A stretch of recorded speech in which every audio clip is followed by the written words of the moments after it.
2047 విజన్‌లో భాగంగా నీటి భద్రతపై కూటమి ప్రభుత్వం దృష్టి సారించిందని సీఎం చంద్రబాబు ఇవాళ అసెంబ్లీలో సాగునీటి రంగంపై జరిగిన చర్చలో ప్రకటించారు. గోదావరి, కృష్ణా పుష్కరాలు నిర్వహించే బాధ్యత తమ ప్రభుత్వానికి వచ్చిందన్నారు. నదులు అనుసంధానం చేసి తెలుగు తల్లికి జలహారతి ఇచ్చేలా ప్రణాళికలు చేస్తున్నట్లు ఆయన తెలిపారు.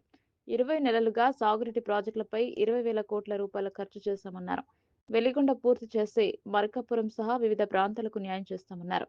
2,000 కోట్లతో ఉత్తరాంధ్ర ప్రాజెక్టులన్నీ దశలవారీగా పూర్తి చేస్తామన్నారు ముఖ్యమంత్రి చంద్రబాబు నాయుడు. పోలవరం ప్రాజెక్టును పరుగులు పెట్టిస్తున్నామని, పుష్కరాల కంటే ముందు ప్రాజెక్టు పూర్తి చేసి జాతికి అంకితం చేస్తామని చంద్రబాబు తెలిపారు. చింతలపూడి ఎత్తిపోతలను పూర్తి చేసి ఏలూరు, కృష్ణా జిల్లాలకు నీరు అందిస్తామన్నారు. ప్రస్తుతం 793 టీఎంసీల నీటితో రాష్ట్రంలోని అన్ని రిజర్వాయర్లు కళకళలాడుతున్నాయని, మే 15న నార్మళ్లకు నీరు ఇస్తామని ప్రకటించారు. నీటి నిర్వహణ నుంచి పొదుపు చేసే వరకు నీటి వినియోగదారుల సంఘాలకు అప్పగిస్తున్నట్లు తెలిపారు. రాష్ట్రంలో భూగర్భ జలాలు గణనీయంగా పెరగడంతో కొన్ని ప్రాంతాల్లో విద్యుత్ మోటార్ల ద్వారా వినియోగం తగ్గిందన్నారు. పోలవరం నల్లమల సాగర్ లింక్ ప్రాజెక్టు వల్ల ఎవరికీ నష్టం లేదని, గతంలో గోదావరిపై తెలంగాణ కాళేశ్వరం ప్రాజెక్టు కడితే తాము అభ్యంతరం చెప్పలేదన్నారు. కొందరు రాజకీయం కోసమే నీటి సమస్యలు తీసుకొస్తున్నారన్నారు.